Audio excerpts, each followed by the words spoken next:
শেষ পর্যন্ত যারা আমাদের জীবনে থেকে যায় তারাই শুধুমাত্র থেকে যাওয়ার জন্য জীবনে এসেছিল, আর বাকিরা সবাই জীবনের পাতায় খানিকটা খানিকটা নিজের অস্তিত্ব লিখে যেতে এসেছিল। যারা সারাটা জীবন থেকে যাওয়ার প্রতিশ্রুতি দিয়েও একসময় জীবন থেকে চলে গেছে, তারা তাদের ওই ছোট্ট সময়ে নিজেদের ছাপ সবচেয়ে বেশি রেখে গেছে। আমাদের আমাদের ব্যর্থতা, না পাওয়া, আফসোস, হঠাৎ করে মন ভারী হওয়া, এই যাবতীয় সিমটমস জীবনের ওই পর্যায়গুলোতেই বেশি এসেছে।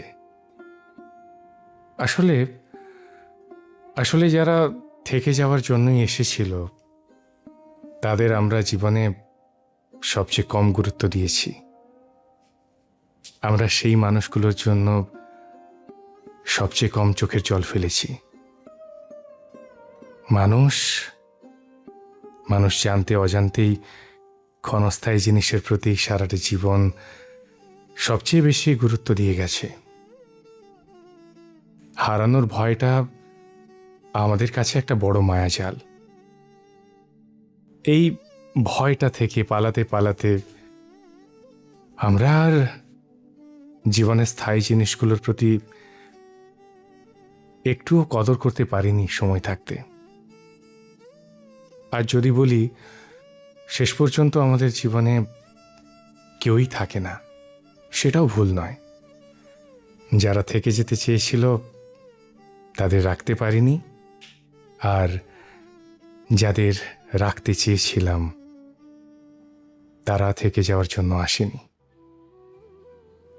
আমরা আমাদের ছোট্ট জীবনে বিস্তর হিসেব নিয়ে বসি, কাকে বেশি প্রয়োজন, কাদের না হলে চলবে না, কারা যেন এমনিই থেকে যাবে, কাকে যেন পাওয়া হলো না, কেউ যেন থাকলে জীবনটা একটু অন্যরকম হতো, ইত্যাদি।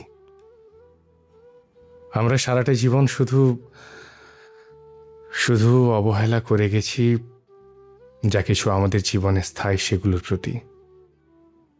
তারপরও জীবনের শেষ পর্যায়ে দাঁড়িয়েও মানুষ শুধু তার আফসোস আর দীর্ঘশ্বাস পুষে রাখবে যেটা জীবন থেকে হারিয়ে গেল সেটার জন্য। আর যা জীবনে থেকে গেল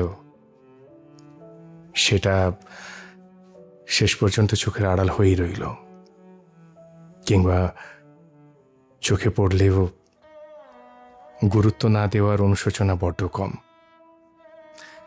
জীবনের কিছু দিকগুলো বোধহয় এভাবেই চলে। হয়তো এটাই জীবনের সৌন্দর্য। আপনার কি মনে হয়?